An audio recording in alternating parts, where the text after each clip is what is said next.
Hey guys, what's going on? Brick Speedster here. And literally the day after I made my prediction video, LEGO decided to go ahead and release the actual images for the Jurassic Park sets. So here I am making a video taking a look at them now. Good thing is most of my predictions were actually right. So, let's take a look at the actual sets themselves. So taking a look at our first set here, it's going to be the Visitor Center T-Rex and Raptor Attack.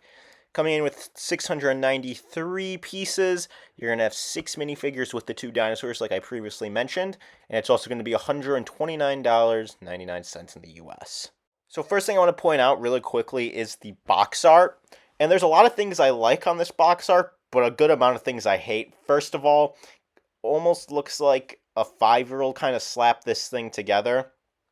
But some highlights for me, I do enjoy the color, the gradient. It looks really nice, and the 30th Jurassic Park anniversary does look very cool as well. Also, I do enjoy the little minifigure, like, kind of boxes they have down in the bottom right. That's a pleasant thing to look at also. However, the big thing that I really just dislike is going to be that T-Rex on the left corner. As you see, what the heck is that guy doing over there? It literally looks like he's making like a pog face almost, which is pretty funny to think about. But besides the box art, the set itself, honestly, I'm really pleasantly surprised in how this set actually looks from the front. Taking a look at the back of the box here, I really do like those dinosaur silhouettes on the bottom. Very nice artwork going on there. And then you just get a couple of scenes and play features of the actual set. So let's take a closer look at those. So diving into a closer look at the front of the set here, you can see that a lot of the details are pretty much captured here. The whole dome type style of the roof is very nicely captured with like those quarter circle pieces, the larger ones, and the windows look really nice too with those little pillars going on in the front. Around the door area, you got the fossils kind of surrounding it there. And the one thing I guess two things you're missing are going to be the staircase leading up to the visitor center, as well as the little water like fountains on the sides. But besides that, the facade of this building looks pretty accurate. If you flip it around the back now, you could see the inside here where you do get a T-Rex fossil here. And this one actually doesn't look as good as the one we saw with the Camp Cretaceous set, which I have a speed build up on my channel of. But this one just looks very dumbed down and very minimal compared to the other more built up one. Also, if you look in the bottom left area over there, you could see that's the whole laboratory area with the egg incubator, which I was right about. Then on the right side of the visitor center, I was right, and we do get a Lego-fied version of those Jurassic Park murals, which from this small picture here look very nice, very accurate to the scene, and you just get some tables with the Jell-O and all the different snacks and treats like that. Our next set here is the Dilophosaurus Ambush, and it's going to be $19.99 with one minifig and one dinosaur. This is hands down the best value set in the entire wave here with 211 pieces. Honestly, what a great deal for 20 bucks. Plus you get a dinosaur. Taking a look at the back of the box here, you could see exactly what I'm talking about with that printed Barbasol can. Also, just how you could, throw off the East Dock sign. And the Jeep itself looks great, so let's take a closer look at the build. Here we can get a better look at the Jeep, and I'm pleasantly surprised with how they built up this thing. The different techniques don't look too complicated, but the coloring scheme, the way they were able to get like the, roof in the back with that cloth kind of like backing going on there looks very nice. Closer look at the figures, you can see that this is a brand new Dennis Nedry, not the same one from the more expensive set. You could see a different face print with the whole toxic venom as well. And with the dinosaur, we got a whole new print for this guy with much more pronounced frills with the orange and red on them, as well as much more dark green printing. And yeah, that's going to be it for this set, but this is definitely, I feel, going to be popular, but one of the more popular sets in this wave. Next up here, we have the Brachiosaurus Discovery, coming in at $79.99 for its price, and it has 512 pieces. This set, it's not the worst, but I was expecting more from it.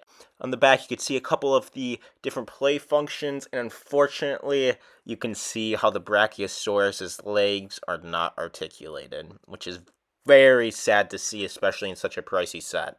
In this picture here, you can see a better look of the Brachiosaurus itself, and it honestly does look quite good.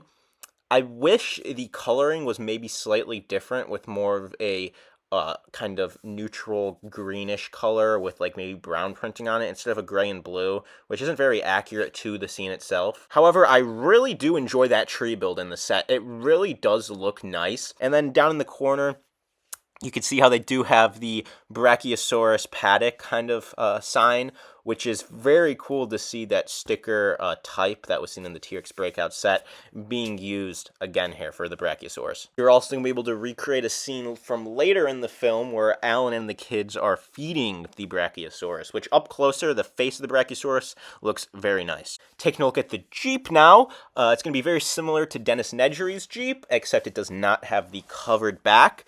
All the stickering looks very great on it. You can see the license plate on the front there, and you could fit all three figures in it, which is what I imagine, and it looks like there is room for a fourth, so even better. Next up, in my opinion, is the worst set of the entire wave, and that's going to be the Triceratops Research set. The set's going to be $49.99, so $50 for 281 pieces. Definitely feels overpriced, and just the value here, I can't see it. Taking a look at the back here, you can see that we are getting the same exact Ford Explorer build that we saw in the T-Rex breakout set. Everything looks the same, even the stickers, all of that. So it is a nice way to get that for a cheaper price. Along with the cheaper Ford, you are going to be getting a very nice looking Triceratops. I will have to admit, the printing on this guy looks stellar, and it looks like it is ripped straight from the scene. However, for a Triceratops, a Ford Explorer, and a small pile of poop there, I don't think it's worth $50, honestly.